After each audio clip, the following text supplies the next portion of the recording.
신혼 둘째 날, 남편은 신혼집이 시어머니 명의로 되어 있다며 내게 매달 150만 원의 월세를 내라고 요구했다. 시어머니는 옆에서 얼음물을 들이금 인출기쯤으로 여기는 이 며느리의 손에 이 집안 전체를 발칵 뒤집어 놓을 만한 패가 쥐어져 있다는 사실을. 이야기가 본격적으로 시작되기 전에 먼저 구독과 좋아요를 눌러주시고 댓글로 지금 어디서 이 방송을 듣고 계신지 남겨주세요. 여러분이 계신 모든 곳에 행복이 깃들기를 바랍니다. 자, 이제 편안한 마음으로 제 이야기에 귀 기울여주세요. 시어머니 방정숙은 마지막 하얀 봉투를 검은색 가죽 가방에 쑤셔 넣고 지퍼를 닫았다. 금속 톱니가 맞물리는 소리가 텅 빈 패백실 안에서 유난히 날카롭게 울려 퍼졌다. 심유진은 화장대 앞에 앉아 미용실 직원이 머리에 꽂힌 고정핀을 빼내는 것을 가만히 맡겨두고 있었다. 거울 너머로 시어머니의 행동을 지켜보면서도 그녀는 아무 말도 하지 않았다. 축의금은 원래 어른들이 뿌린 품앗이 걷어들이는 거다. 방정숙은 불룩해진 가방을 툭툭 치며 소파에 앉아있는 아들을 돌아보았다. 태훈아, 가서 밖에서 계산 좀 치르고 와라. 이제 가야지. 남편 강태훈이 자리에서 일어나 양복 밑단을 정리했다. 거울 속 유진과 시선이 마주쳤지만 그는 황급히 눈을 피했다. 엄마, 그래도 유진이 친구들이 낸 축의금은? 우리 집안 법도는 축의금은 어른이 일괄적으로 관리하는 거다. 방정숙이 단호하고 짧은 어조로 아들의 말을 싹둑 잘랐다. 앞으로 돈 들어갈 때가 한두 군데니? 유진아, 넌 속 깊은 애니까 내 말 무슨 뜻인지 다 알아듣지? 유진은 시선을 내리깔고 무릎 위에 포개진 자신의 손을 바라보았다. 웨딩드레스의 레이스가 피부를 까칠하게 찔렀다. 네, 어머님. 유진이 먼저 결혼식을 간소하게 하자고 제안했었다. 서울에 있는 이 중간 규모의 예식장을 고른 것도, 꽃장식을 가장 기본 패키지로 선택한 것도 모두 그녀였다. 그녀가 원했던 것은 재력을 과시하는 쇼가 아니라 확고한 대답이었다. 8개월 전, 그녀는 정식 결혼정보회사를 통해 강태훈을 만났다. 프로필을 작성할 때 그녀는 직업란에 약사, 출신지는 경기도라고만 적었다. 친정에서 운영하는 대형 제약 유통기업, 한남동의 단독주택, 분당의 상가 건물 같은 것들은 서류상에서 모조리 지워버렸다. 그녀의 배경에 있는 자산을 노리고 접근하는 남자들은 질리도록 보아왔다. 그녀의 재력을 알게 된 순간 그들의 눈빛에는 구역질 나는 광기가 타오르곤 했다. 하지만 강태훈은 달랐다. 그는 중소기업의 평범한 회사원이었고 교제하던 8개월 동안 그녀가 야간 근무를 마칠 때면 따뜻한 캔커피를 들고 약국 밖에서 기다려주었다. 비가 오는 날이면 우산을 그녀 쪽으로 기울여 자신의 한쪽 어깨를 흠뻑 적시는 사람이었다. 결혼 전 양가 상견례 자리에서도 방정숙은 유진의 손을 꼭 잡으며 참참하고 성실한 며느리감이라며 입이 마르도록 칭찬했었다. 화장을 지우고 평상복으로 갈아입은 뒤 태훈이 운전하는 차를 타고 잠실의 신혼집으로 향했다. 차 안은 고요했다. 두 손으로 운전대를 잡고 있던 태훈은 빨간불에 차가 멈추자 고개를 돌려 그녀를 쳐다보았다. 오늘 많이 피곤했지? 괜찮아. 유진은 등받이에 몸을 기대며 대답했다. 우리 엄마가 원래 예의범절 같은 걸 좀 중요하게 생각하시는 편이라 그래? 축의금 일은 너무 마음에 담아두지 마. 그가 손을 뻗어 유진의 손등을 감싸 쥐었다. 앞으로 우리 인생은 우리 둘이서 잘 꾸려나가면 되니까. 유진은 그의 손등에 붉어진 핏줄을 물끄러미 바라보다가 손을 뒤집어 그의 손을 마주 잡았다. 응. 차는 잠실에 있는 연식이 꽤 된 아파트 지하주차장으로 미끄러져 들어갔다. 엘리베이터를 타고 올라가 11층에 내렸다. 태훈이 비밀번호를 누르자 도어록에서 경쾌한 알림음이 울렸다. 집은 그리 크지 않은 투룸 구조였다. 유진은 실내화로 갈아 신고 거실로 들어섰다. 지난주에 막 배달된 가구들. 텔레비전 장식장 모서리의 시트지는 아주 미세하게 들떠 있었고 소파는 앉았을 때 조금 딱딱한 느낌이 들었다. 결혼하려고 대출받아서 이 집 구하느라 정말 고생 많았어. 태훈은 침실로 캐리어를 밀어넣으며 넥타이를 풀었다. 비록 으리으리한 대저택은 아니지만 그래도 이 도시에 드디어 우리만의 공간이 생겼잖아.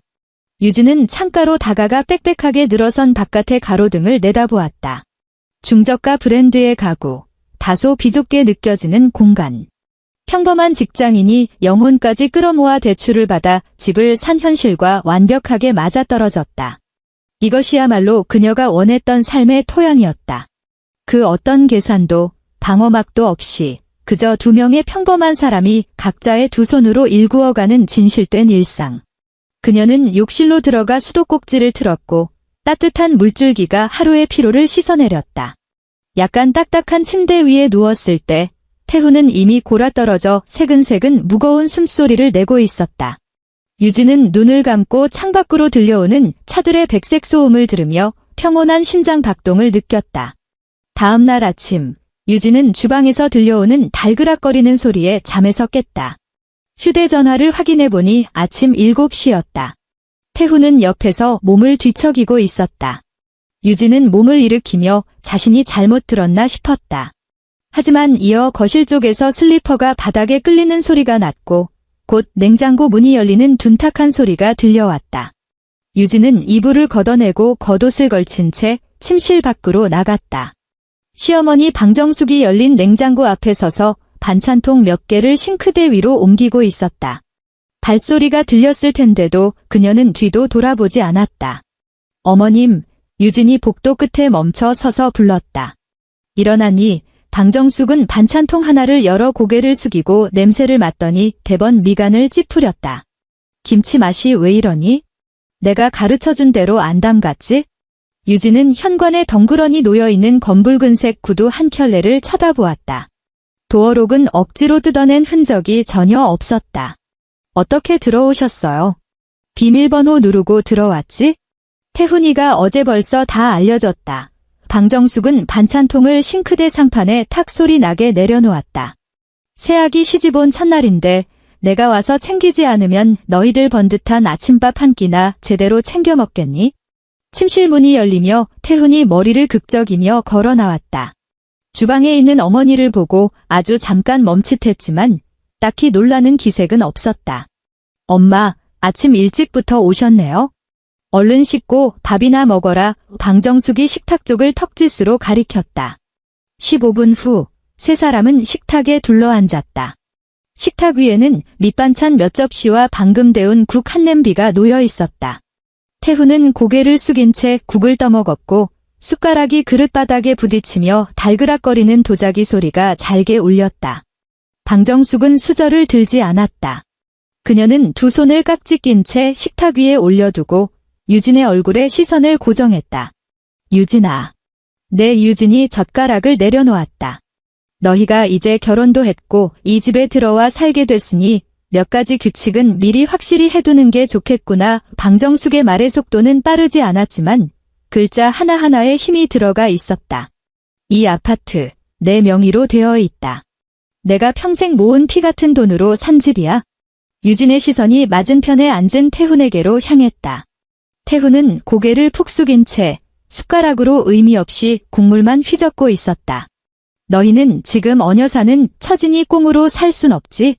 매달 150만 원씩 나한테 월세를 내거라. 방정숙은 마치 세상의 이치를 설명하듯 너무나도 당연하게 말을 이었다. 식당 안에는 갑자기 무거운 침묵이 내려앉았다. 냉장고 모터가 돌아가는 웅웅거리는 소리만이 맴돌았다. 유진은 당당하기 짝이 없는 방정숙의 얼굴을 바라보다가 여전히 고개를 들지 못하는 남편을 쳐다보았다. 수면 아래에서 첫 번째 기포가 뽀글거리며 올라오기 시작했다. 태훈 씨, 유진이 입을 열었다. 목소리는 아주 작았지만 비정상적일 만큼 또렷했다. 결혼하기 전에는 당신이 결혼 자금으로 대출받아서 산 집이라고 했잖아. 태훈이 마침내 숟가락질을 멈췄다. 그는 고개를 들었지만 시선은 허공을 떠돌았고 유진의 눈을 똑바로 쳐다보지 못했다. 그게 그때는 당신이 부담스러워할까 봐 제대로 말을 못했어. 하지만 이 집 우리 엄마 돈으로 산 거 맞고 엄마 명의로 해두는 것도 당연한 이치야. 우리가 여기서 사니까 월세 조금 드리는 것도 당연한 도리고. 150만 원, 유진이 물었다. 그녀가 약국에서 받는 공식적인 월급을 기준으로 하면 거의 수입의 3분의 1을 차지하는 큰 금액이었다. 비싸다 이거니? 방정숙이 코웃음을 치며 의자 등받이에 몸을 푹 기댔다. 요즘 전세금이 얼마나 무서운지 내가 몰라서 그러는구나. 150만 원 가지고 잠실에서 뭘 구할 수 있을 것 같니? 이것도 다 한 식구니까 내가 싸게 해주는 거다. 유진은 대꾸하지 않았다. 그녀는 식탁에 놓인 거무죽죽한 김치 접시를 바라보았다. 머릿속의 퍼즐 조각들이 빠르게 제자리를 찾아가며 맞춰지고 있었다. 정월세 내는 게 부담스러우면 안 내도 좋다. 방정숙이 마침내 진짜 속내를 드러냈다. 대신 내 월급 통장 나한테 맡겨라. 너희 젊은 애들은 돈 아낄 줄을 모르니 내가 직접 재테크해주마. 매달 내가 너희한테 생활비 타서 쓰게 해줄 테니 그럼 불만 없지? 이것은 즉흥적인 심술이 아니었다. 아주 치밀하게 계획된 경제적 통제 시나리오였다. 어제 축의금을 몽땅 쓸어간 것부터 시작해서 오늘 아침 도어록 비밀번호를 누르고 안방까지 쳐들어온 것, 그리고 마침내 월세라는 카드를 던진 것까지. 집은 그저 도구일 뿐 진짜 목적은 그녀의 수입과 생활 전체를 완벽하게 장악하는 것이었다. 유진은 허벅지 위에 두 손을 올리고 무의식적으로 손가락을 꽉 쥐었다. 손톱이 바지 옷감 속으로 파고들었다. 그녀는 화를 내지도 따져 묻지도 않았다. 그저 눈앞에 있는 이 모자를 조용히 응시할 뿐이었다. 생각해볼게요. 유진이 대답했다. 방정숙은 그 대답이 꽤 마음에 들었는지 자리에서 일어나 빈 그릇들을 치우기 시작했다. 뭘 그렇게 복잡하게 생각하니? 다 너희들 잘 되라고 하는 소린데. 됐다. 난 거실 청소나 좀 해야겠다. 오후 2시. 유진은 옷을 갈아입고 현관으로 나가 구두를 신었다. 어디 가니? 방정숙은 소파에 앉아 텔레비전을 보며 뒤도 돌아보지 않고 물었다. 약국에 두고 온 물건이 있어서 잠시 다녀오려고요. 유진은 문을 밀고 밖으로 나갔다. 늦가을의 바람이 한강 수면을 스치며 뼈를 애는 듯한 한기를 몰고 왔다. 유진은 한강공원 벤치에 앉아 강물 위를 느릿느릿 지나가는 유람선을 바라보았다. 그녀는 주머니에서 휴대전화를 꺼내 어디론가 전화를 걸었다. 유진아. 신혼 둘째 날에 웬일로 전화를 다 했어. 수화기 너머로 배수연의 경쾌한 목소리가 들려왔다. 유진은 자신의 구두코를 내려다보았다. 수연아, 나 대신 뭐 좀 하나 알아봐 줄 수 있어? 그녀는 아침에 있었던 일을 가장 간결한 문장으로 건조하게 나열했다. 어떤 감정적인 단어도 섞지 않고 마치 다른 환자의 진료 기록을 브리핑하듯 담담했다. 전화기 너머에서는 10여 초간 무거운 침묵이 흘렀다. 다시 입을 열었을 때 배수연은 친구로서의 안부를 완전히 거두고 변호사로서의 직업적 본능을 번뜩이고 있었다. 일단 서지금 바로 그 집 부동산 등기부등본이랑 강태훈 신용기록 싹 다 조회해볼게. 기억해. 그 사람들이 무슨 소리를 하든 일단 현상 유지해. 절대 정면 충돌하지 말고 내 연락 기다려. 전화를 끊고 유진은 벤치에 30분을 더 앉아 있었다. 찬바람에 얼굴이 얼음장처럼 차가워졌다. 그녀는 자리에서 일어나 코트에 묻은 먼지를 툭툭 털어내고는 몸을 돌려 집으로 향했다. 현관문을 열고 들어서자 거실에서는 여전히 아침 드라마 재방송이 흘러나오고 있었다. 방정숙은 소파 쿠션에 기대 앉아 해바라기 씨를 까먹고 있었다. 유진은 주방으로 들어가 냉장고 문을 열고 차가운 생수 한 병을 꺼냈다. 유리잔에 물을 따른 뒤 거실로 걸어가 방정숙 앞에 나무 테이블 위에 올려놓았다. 나무 테이블 바닥에 유리잔이 닿으며 가벼운 마찰음을 냈다. 어머님, 물 좀 드세요. 유진의 말투는 평소와 티끌만큼도 다르지 않았다. 방정숙은 그녀를 힐끗 쳐다보고는 잔을 들어 한 모금 마셨다. 약국 일은 다 끝내고 온 거니? 네, 다 끝났어요. 유진은 몸을 돌려 안방으로 들어갔다. 사냥꾼은 사냥감의 전체 모습을 파악하기 전까지는 절대 섣불리 방아쇠를 당기지 않는 법이다. 그 후 2주 동안 유진의 일상에는 아무런 변화도 없는 듯했다. 그녀는 평소처럼 약국에 출근했고 방정숙이 차려주는 밥을 먹었으며 150만 원의 월세 요구에 대해서는 아직 결혼 전에 정리할 빚이 조금 남아서 다음 달에 다시 얘기하자며 차일피일 미루었다. 태훈이 몇 번이나 입술을 달싹이며 말을 꺼내려 했지만 그때마다 유진의 고요한 눈빛에 짓눌려 하려던 말을 꿀꺽 삼켜버렸다. 2주차 수요일, 태훈이 출근하자마자 방정숙도 평소 다니던 교회로 향했다. 집안에는 유진 혼자 남았다. 그녀는 오늘 연차를 냈다. 유진은 서재로 들어갔다. 이 방에는 태훈의 개인 물건들이 쌓여 있었다. 그녀는 책상 맨 아래 서랍을 열었다. 그 안에는 서류 봉투 몇 개가 들어 있었다. 그녀는 장갑을 끼고 첫 번째 서류 봉투에서 문서를 꺼냈다. 부동산 등기부등본이었다. 대상물은 바로 그들이 지금 살고 있는 이 잠실 아파트. 소유자 방정숙. 유진의 손가락이 페이지를 따라 아래로 미끄러지다가 등기 연월일 항목에 멈춰섰다. 5년 전. 이 집은 5년 전에 매입한 것이었다.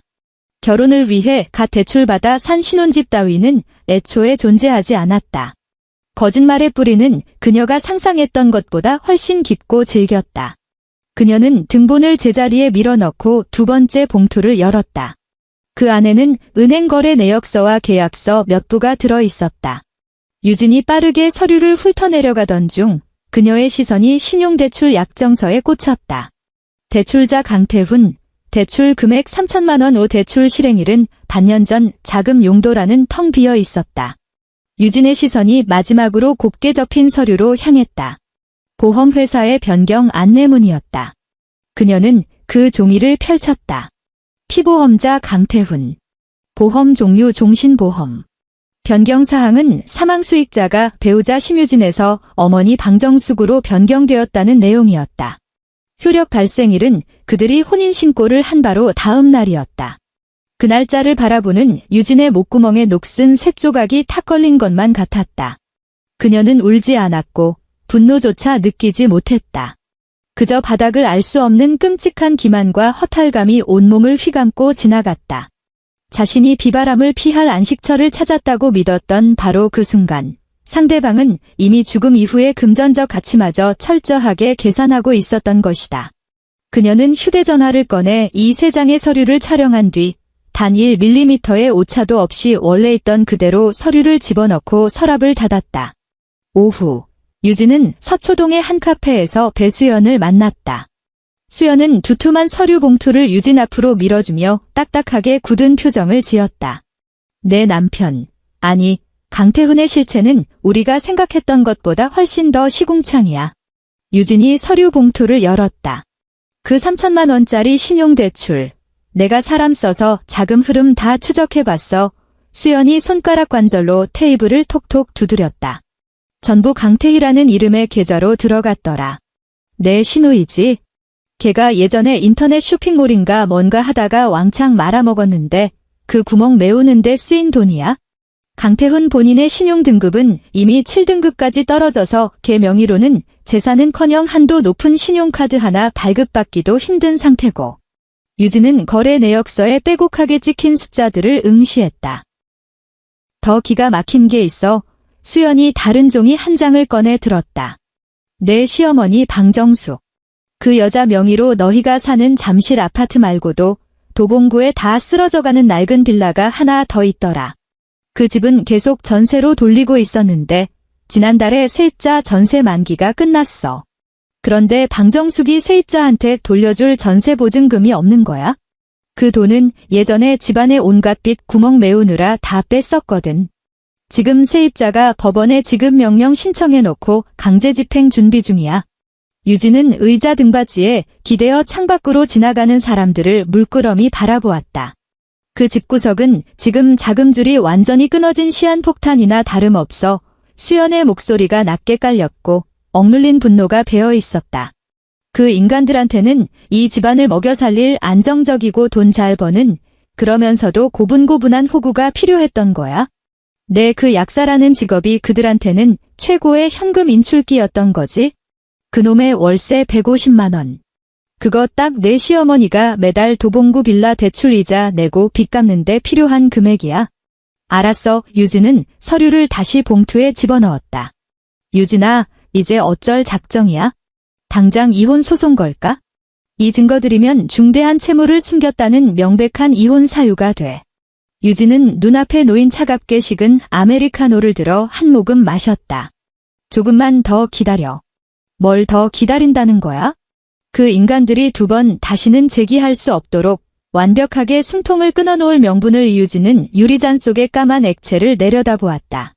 3주차 금요일 밤. 태훈이 욕실에서 샤워를 하고 있었고 쏴아 하는 물소리가 들려왔다. 유진은 침대 가장자리에 앉아 빨래를 개고 있었다. 협탁 위에 올려져 있던 휴대전화 화면이 갑자기 밝아졌다. 태훈의 휴대전화였다. 유진이 고개를 돌려보니 화면에 읽지 않은 메시지 알림이 떠 있었다.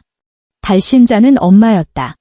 프라이버시 보호 설정이 되어 있어 잠금 화면에서는 구체적인 내용을 볼 수 없었다. 유진은 손에 들고 있던 옷을 내려놓고 협탁으로 다가갔다. 그녀는 태훈의 잠금 해제 비밀번호를 알고 있었다.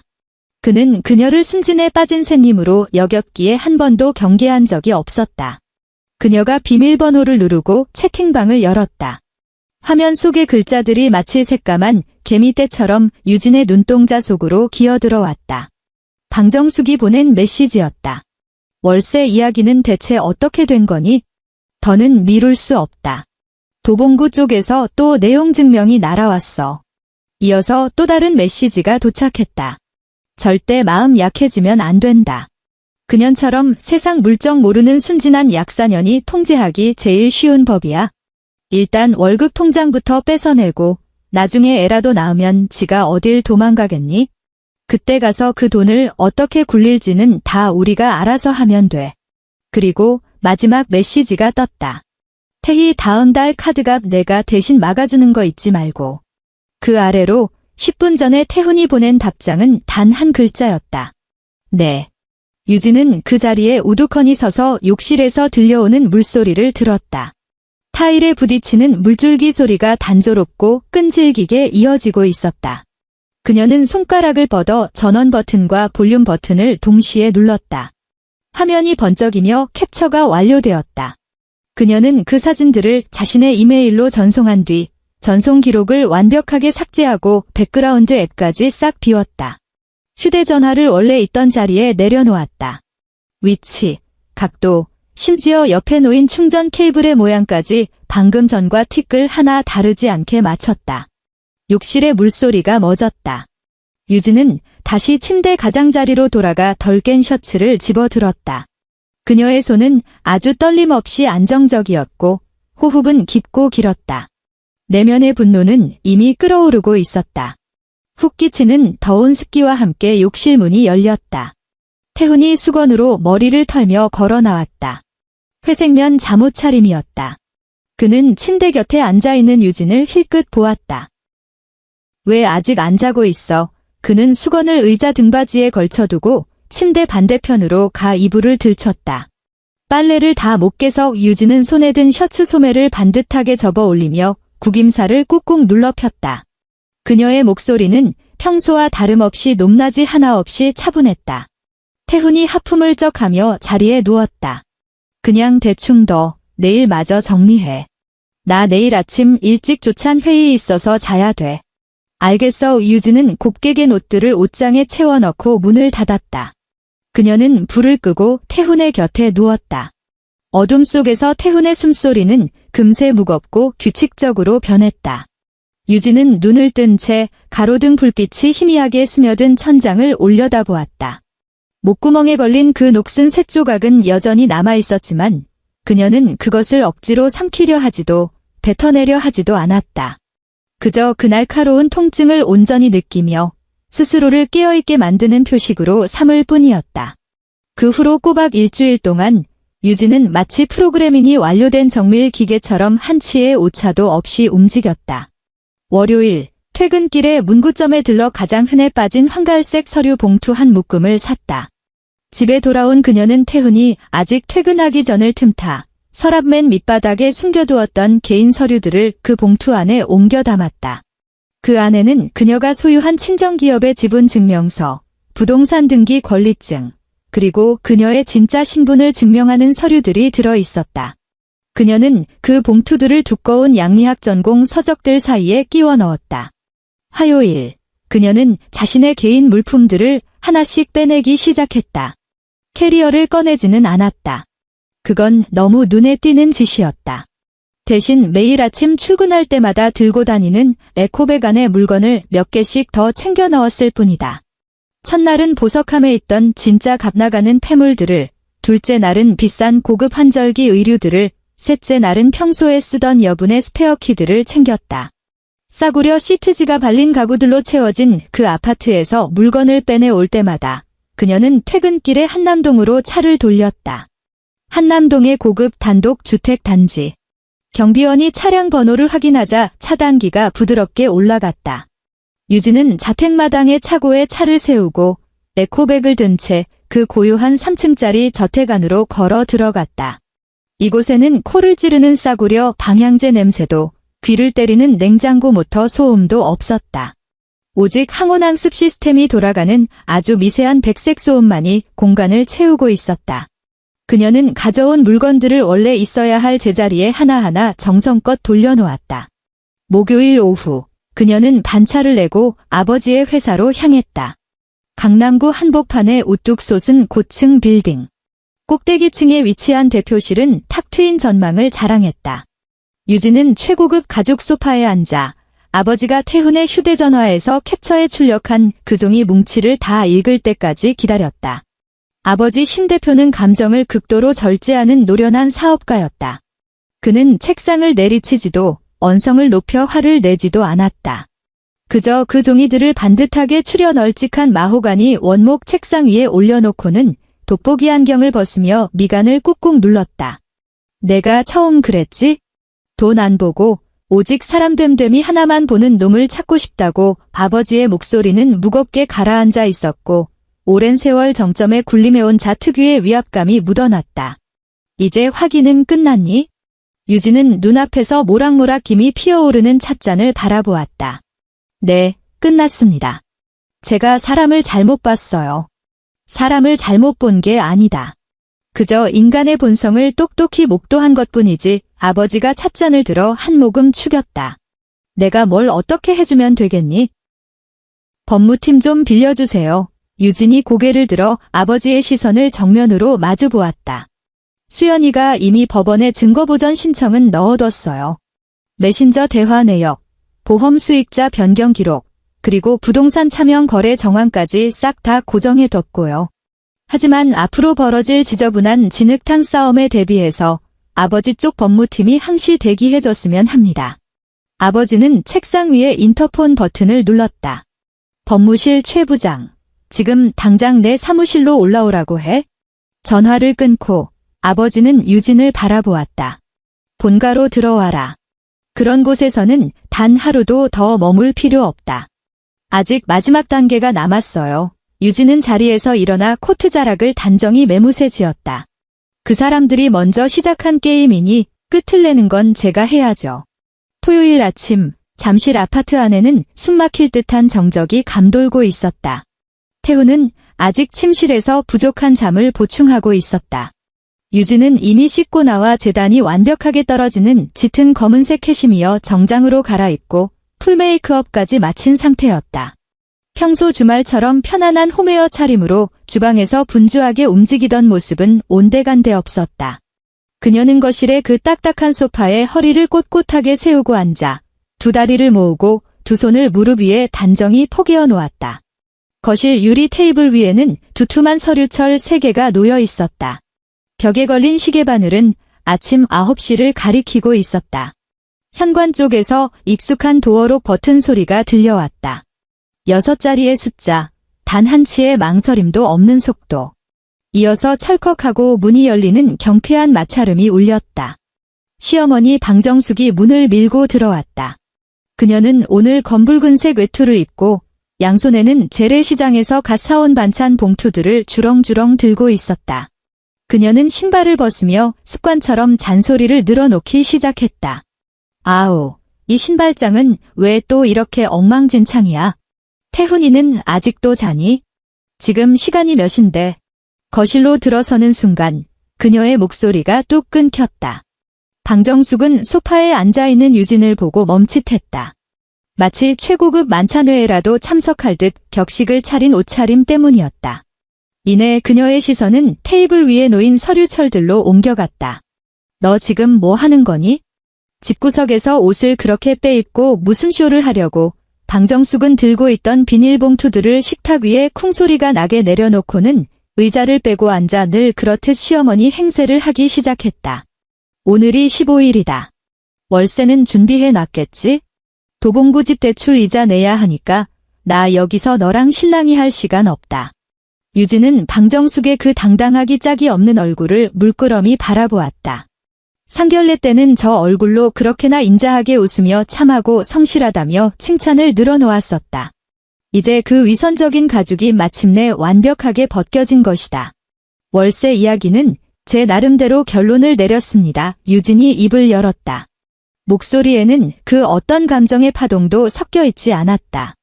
방정숙의 찌푸려졌던 미간이 펴지며 입가에 득의양양한 비웃음이 번졌다. 진작 그렇게 나올 것이지. 한 식구끼리 뭘 그렇게 깐깐하게 따지니. 돈은 그냥 내 계좌로 바로 이체하면 된다. 그리고 월급 통장도 오늘 아예 내놓거라. 유진은 휴대전화를 꺼내지도 은행 카드를 꺼내지도 않았다. 그녀는 손을 뻗어 테이블 위에 놓인 첫 번째 서류철을 펼쳤다. 월세 이야기를 하기 전에 이것부터 한번 보시죠. 유진은 서류철을 테이블 가장자리로 쓱 밀었다. 방정숙은 의심스러운 표정으로 상체를 앞으로 숙이며 서류에 시선을 던졌다. 그것은 부동산 등기 권리증이었다. 이게 뭐니? 방정숙은 빼곡하게 적힌 글자들을 보며 눈살을 찌푸렸다. 한남동 유엔빌리지에 있는 3층짜리 단독주택입니다. 유진은 방정숙의 두 눈을 똑바로 응시하며 아주 느리고 또렷하게 말했다. 대지 면적 320평, 소유자, 심유진. 방정숙이 눈을 한번 끔벅였다. 방금 들은 말의 뜻을 뇌가 처리하지 못한 듯 했다. 그녀는 거칠어진 손가락을 뻗어 그 서류를 툭툭 쳤다. 너 이런 가짜 서류를 어디서 허튼 수작으로 만들어 온 거니? 한남동. 내가 미쳤구나. 유진은 그녀의 반응을 철저히 무시한 채 두 번째 서류철을 펼쳐 다시 앞으로 밀어주었다. 이건 경기도 분당구에 있는 5층짜리 상가 건물입니다. 현재 1층부터 3층까지는 대형 성형외과에 임대를 주었고 4층과 5층은 대형 학원이 들어와 있습니다. 유진은 계속해서 말을 이었다. 일기예보를 전하듯 한없이 건조한 목소리였다. 소유자, 심유진. 방정숙의 숨소리가 눈에 띄게 거칠어지기 시작했다. 그녀가 벌떡 일어나는 바람에 무릎이 테이블 모서리에 부딪히며 쿵 하는 둔탁한 소리가 났다. 하지만 그녀는 아프다는 비명조차 지르지 못하고 그저 테이블 위의 서류들만 뚫어지게 노려보았다. 너 대체 무슨 수작을 부리는 거야? 약국에서 월급이나 받아먹는 약사 주제에 어떻게? 그리고 마지막으로 이것도요. 유진이 세 번째 서류철을 펼쳤다. 그것은 두툼한 주식 보유 증명서와 자본금 검증 보고서였다. 대한제약유통 주식회사, 이대주주, 지분율 15% 유진이 시선을 들어 이미 사색이 되어버린 방정숙을 똑바로 쳐다보았다. 저는 이 회사 대표이사의 무남동녀 외동딸입니다. 어머님께서 말씀하신 그 세상 물정 모르는 순진한 약사는요. 제가 그 어떤 경계심도 필요 없는 온전한 결혼 상대를 찾기 위해 스스로에게 붙여둔 가짜 꼬리표였을 뿐입니다. 거실에는 죽은 듯한 정막이 내려앉았다. 방정숙의 입술이 파르르 떨렸다. 그녀의 시선은 세 개의 서류와 유진의 얼굴 사이를 미친 듯이 오고 갔다. 그녀의 뇌 용량으로는 이 엄청난 정보량을 도저히 감당할 수 없는 것이 분명했다. 그녀가 그렇게나 자랑스러워 마지 않던 그 잠실 아파트 따위는 이 서류들 앞에서는 그저 길바닥에 굴러다니는 먼지 한 톨에 불과했다. 너 사기 결혼을 한 거구나. 방정숙이 갑자기 발작하듯 비명을 질렀다. 목소리가 너무 날카로워 쇳소리가 날 지경이었다. 내가 감히 우리를 속여. 집구석에 돈이 그렇게 썩어 넘치면서 우리가 집 문제로 끙끙 앓는 걸 보고도 입을 싹 닫고 있었어? 이 독사 같은 년. 유진은 뒷목을 잡고 펄펄 뛰는 그녀의 모습을 보며 지독한 비애감을 느꼈다. 이 지경이 되어서도 이 여자의 첫 번째 반응은 여전히 왜 그 돈을 우리한테 바치지 않았느냐는 원망뿐이었다. 사기 결혼이요. 유진의 목소리에 마침내 서늘한 한기가 서렸다. 진짜 사기 결혼을 한 인간이 누군지 어머님 스스로가 제일 잘 아시지 않습니까? 그녀는 가방에서 종이 한 장을 꺼내어 3개의 서류 옆에 내려놓았다. 그것은 이미 서명이 끝난 이혼 합의서였다. 월세 문제에 대한 제 결론은 이겁니다. 유진이 자리에서 일어나 방정숙을 내려다보았다. 저는 제 한남동 집으로 돌아가겠습니다. 이건 이혼 합의서고 변호사가 이미 다 작성해 두었습니다. 방정숙이 뒷걸음질을 치다 식탁에 세게 부딪혔다. 그 충격으로 식탁 위에 놓여있던 얼음물 유리잔이 바닥으로 떨어져 산산조각이 났다. 차가운 물방울이 그녀의 검붉은색 구두 위로 튀었고 얼음 조각들이 싸구려 강화마루 바닥을 타고 멀리 미끄러져 나갔다. 그때 갑자기 침실문이 벌컥 서려 있었다. 무슨 일이야? 엄마, 대체 무슨 일인데 이래요?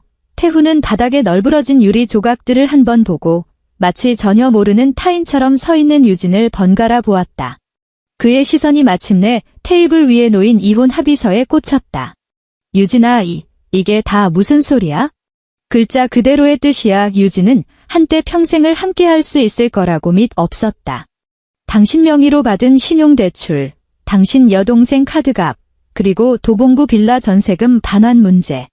그 더러운 시궁창 같은 구멍들, 이제 당신들끼리 알아서 메우라고. 태훈의 얼굴에서 순식간에 핏기가 가셨다. 그는 두 눈을 부릅뜬 채 입술만 달달 떨 뿐, 단 한마디도 은 자신의 에코백을 집어들고 현관으로 걸어가 구두를 신었다. 당신이 몰래 종신보험 수익자 변경한 거, 우리 변호사 말이 사기 결혼을 입증할 아주 좋은 보조 증거가 된다네. 그리고 어머님이 당신한테 보냈던 그 카카오톡 메시지들 전부 법원에 증거보전 신청해뒀어. 얌전히 서명할지 말지 잘 생각해봐. 그녀가 현관문을 밀고 나섰다. 유진아. 심유진, 태훈이 갑자기 절규하듯 소리치며 신발도 신지 않은 맨발로 현관까지 뛰쳐나와 문틀을 붙잡으려 했다. 우리 다시 이야기 좀 해. 다 오해야. 우리 엄마가 연세가 드셔서 융통성이 없어서 그런 거야. 나 당신 사랑해. 맹세코 당신을 이용해 먹으려고 한 적 없어. 유진이 걸음을 멈췄다. 그녀는 고개를 돌려 현관 바닥에 무릎을 꿇은 태훈을 내려다보았다. 당신이 사랑한 건 내가 아니야. 유진의 서늘한 목소리가 텅 빈 복도에 메아리 쳤다. 당신이 사랑한 건 당신이 그 어떤 대가도 치르지 않고 이 집안에 썩어빠진 빚더미를 대신 짊어져줄 성능 좋은 현금 인출기였겠지. 이제 그 인출기가 파업을 선언했으니 뼈저리게 아프긴 할 거야. 그녀는 더 이상 그를 쳐다보지 않고 곧장 엘리베이터로 향했다. 등 뒤로 방정숙의 악에 바친 통곡 소리와 태훈의 억눌린 오열이 뒤섞여 들려왔다. 엘리베이터 문이 닫히는 순간 유진은 두 눈을 감았다. 통쾌한 복수심 따위는 느껴지지 않았다. 그저 악성 종양을 도려낸 후 밀려오는 비릿한 피 냄새가 섞인 지독한 피로감뿐이었다. 하지만 반격이란 결코 단칼에 목을 베는 단순한 게임이 아니다. 종양의 뿌리는 언제나 상상 이상으로 질긴 법이다. 태훈 측은 이혼 합의서에 서명하기를 완강히 거부했다. 그 후로 이어진 두 달은 구역질이 날 만큼 지저분한 진흙탕 싸움이었다. 태훈은 미친 듯이 유진에게 전화를 걸고 문자 메시지를 쏟아냈다. 메시지의 내용은 처음에는 구차한 애원이었다가 점차 감정적인 협박으로 변했고 급기야는 원망 섞인 저주로까지 번졌다. 태훈은 메시지를 통해 이렇게 호소했다. 유진아, 내가 어떻게 이렇게 피도 눈물도 없이 굴어. 우리는 부부잖아. 부부끼리 돕고 사는 게 당연한 거 아니야? 너한테 그렇게 돈이 많으면서 내가 죽어가는 걸 뻔히 알면서 어떻게 모른 척할 수가 있어? 그는 또다시 문자를 보냈다. 우리 엄마 너 때문에 화병 나서 쓰러지셨어. 내가 인간이라면 어떻게 코빼기 한 번을 안 비쳐? 유진은 그의 번호를 차단해 버렸다. 하지만 그렇다고 해서 방정숙의 발악까지 막을 수는 없었다. 유진의 진짜 배경을 알게 된 후 방정숙의 탐욕은 공포를 완전히 집어삼켰다. 그녀는 주제 파악을 하기는커녕 오히려 이것을 훌륭한 협상 카드로 여겼다. 그녀는 자신이 십수년간 드나들던 교회 인맥을 총동원하여 심 대표의 사업 파트너들을 사방팔방으로 캐고 다니기 시작했다. 11월의 어느 날 오후 유진은 아버지 비서실에서 걸려온 전화를 받았다. 아가씨, 오늘 시어머님 되신다는 분이 회사 1층 로비에 찾아와서 한바탕 소란을 피우셨습니다. 경비원들한테 아가씨가 집안에 돈 좀 있다고 시어른을 무시하고 결혼해놓고 시부모 봉양도 안 하면서 남편을 벼랑 끝으로 몰아넣고 있다고 고래고래 소리를 지르셨습니다. 심지어 교회 사람들 몇 명까지 대동해서 회사 건물 앞에서 전단지까지 돌리셨고요. 휴대전화를 쥔 유진의 손가락 관절이 하얗게 질렸다. 아버지는 뭘 하시던가요? 대표님 지시로 법무팀에서 곧바로 경찰에 신고했고 업무방해 및 명예훼손 혐의로 연행되셨습니다. 대표님께서 아가씨께는 전혀 걱정하지 말라고 전하라 하셨습니다. 법무팀에서 이미 그분께 정식으로 경고장을 발송했고 한 번만 더 허위 사실을 유포할 경우 즉각 형사 고소를 진행할 예정입니다.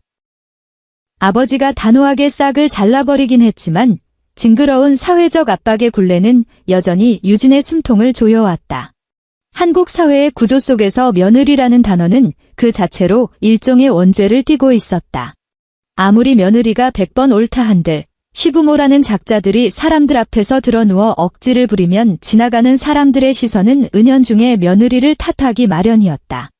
그 무렵 유진은 지독한 불면증에 시달렸다. 한남동 저택의 넓고 푹신한 침대에 누워 있어도 밤새도록 눈을 감지 못했다. 눈을 감기만 하면 방정숙의 그 뻔뻔한 얼굴과 현관 바닥에 엎드려 찌질하게 애원하던 태훈의 모습이 독사처럼 목을 감아왔다. 스트레스로 머리카락이 한 움큼씩 빠졌고 위에서는 끊임없이 신물이 올라왔다. 그녀는 알고 있었다. 이것이 바로 살을 도려내는 대가라는 것을.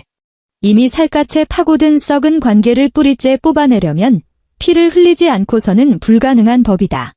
12월 중순 서울에 첫눈이 내렸다.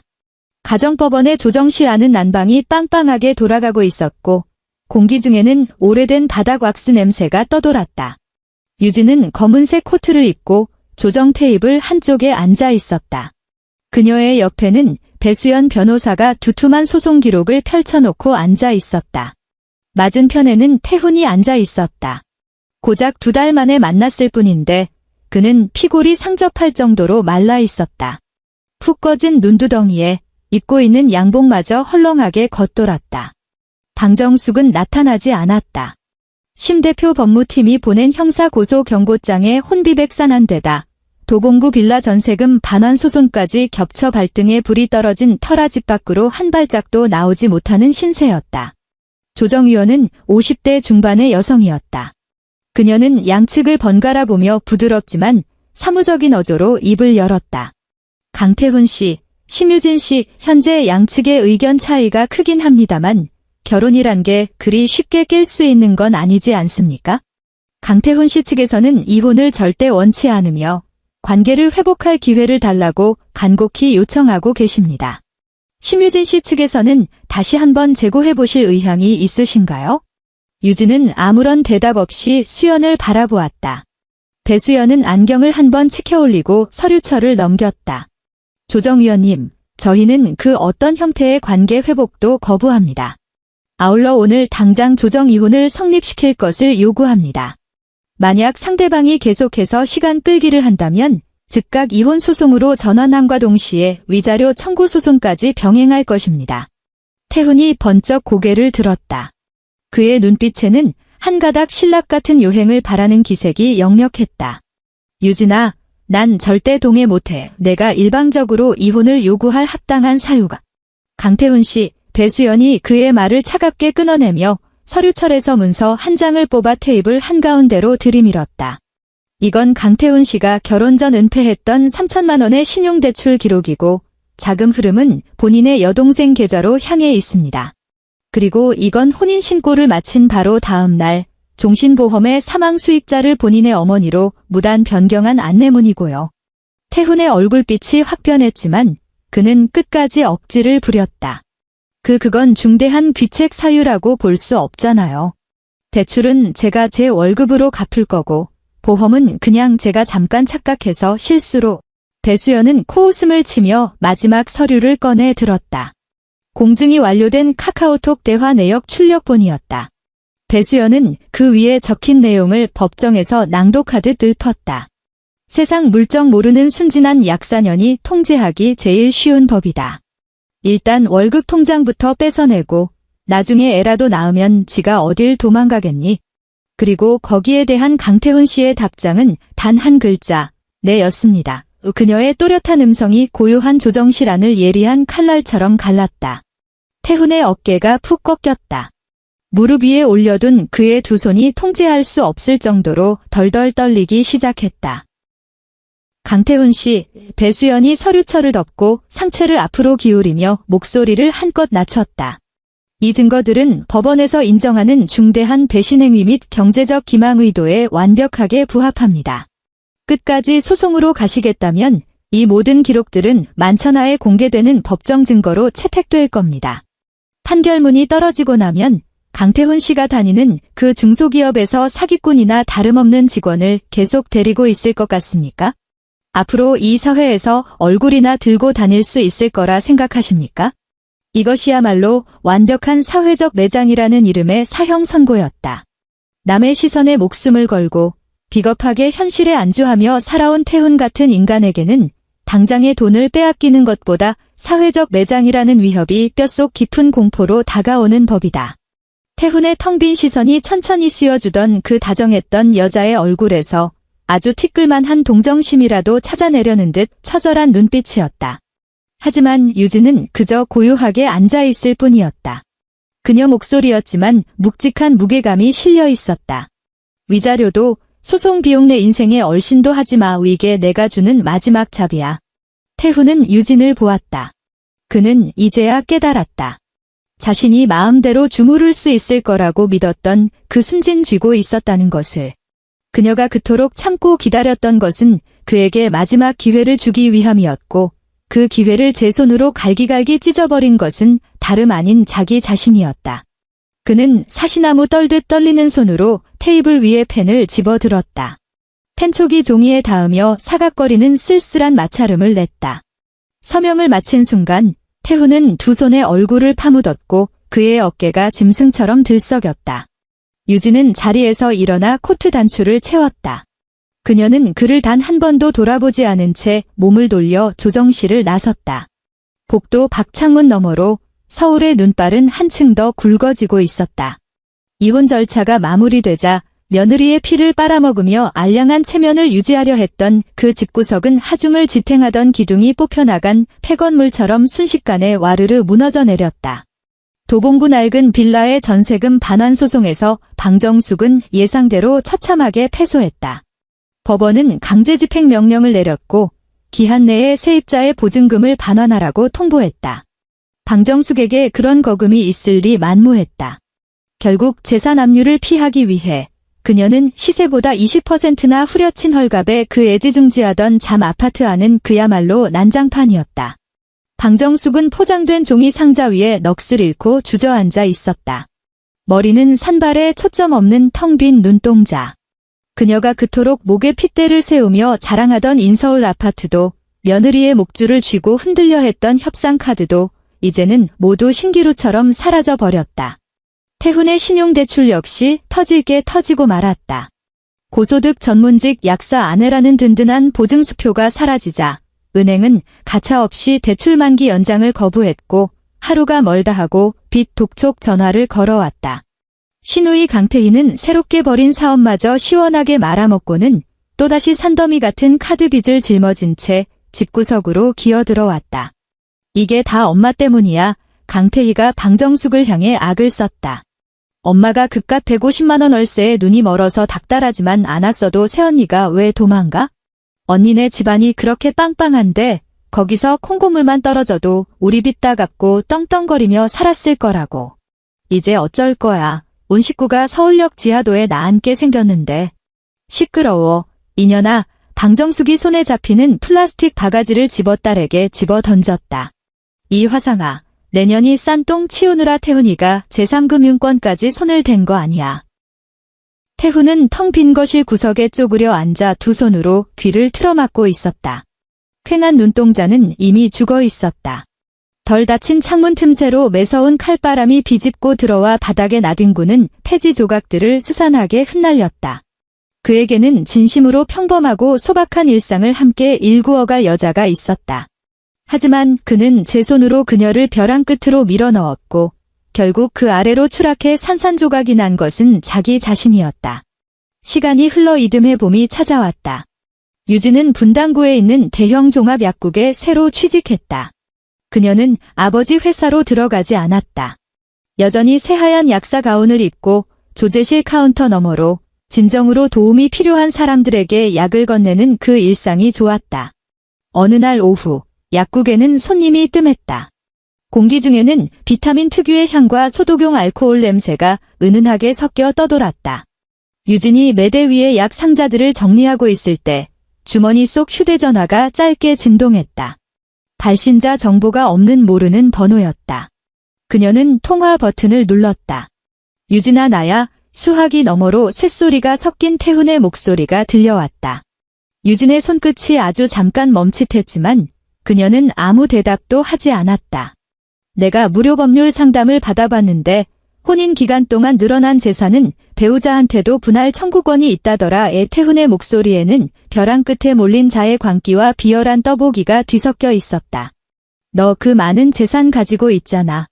우리 법적으로 부부였는데 나한테도 위자료 명목으로라도 조금 떼어줘야 하는 거 아니야? 유진은 수화기 너머의 목소리를 가만히 듣고 있었다. 분노도 일지 않았고 헛웃음조차 나오지 않았다.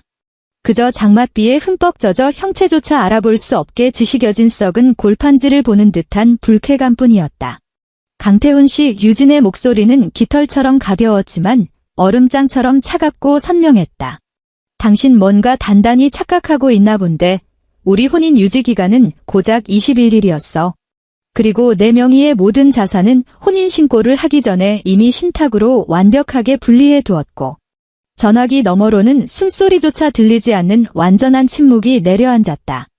유진은 미련 없이 전화를 끊어버리고 그 번호를 영구 차단 목록에 집어넣었다. 휴대전화를 다시 주머니에 찔러 넣은 그녀는 아무 일도 없었다는 듯 매대의 약 상자들을 정리하기 시작했다. 그녀의 손놀림은 한치의 흐트러짐 없이 평온했다. 퇴근 후 유진은 근처 마트에 들렀다. 간 만든 신선한 두부 한 모와 애호박 하나, 그리고 국거리용으로 썰어둔 한우 양지 한 팩을 골라 담았다. 한남동 저택으로 돌아오자 집안은 고요하고 평화로웠다. 그녀는 부드러운 소재의 홈웨어로 갈아입고 넓고 환한 주방으로 들어섰다. 가스레인지를 켜자 파란 불꽃이 뚝배기에 밑바닥을 핥아 올렸다. 끓는 물에 손질해 둔 재료들을 차례로 넣고 재래식 된장을 2숟가락 듬뿍 벗어 풀었다. 구수하고 깊은 된장찌개 냄새가 금세 주방 전체로 퍼져나갔다. 유진은 싱크대 앞에 서서 뚝배기 안에서 보글보글 끓어오르는 기포들을 가만히 내려다보았다. 그녀는 한때 믿었었다.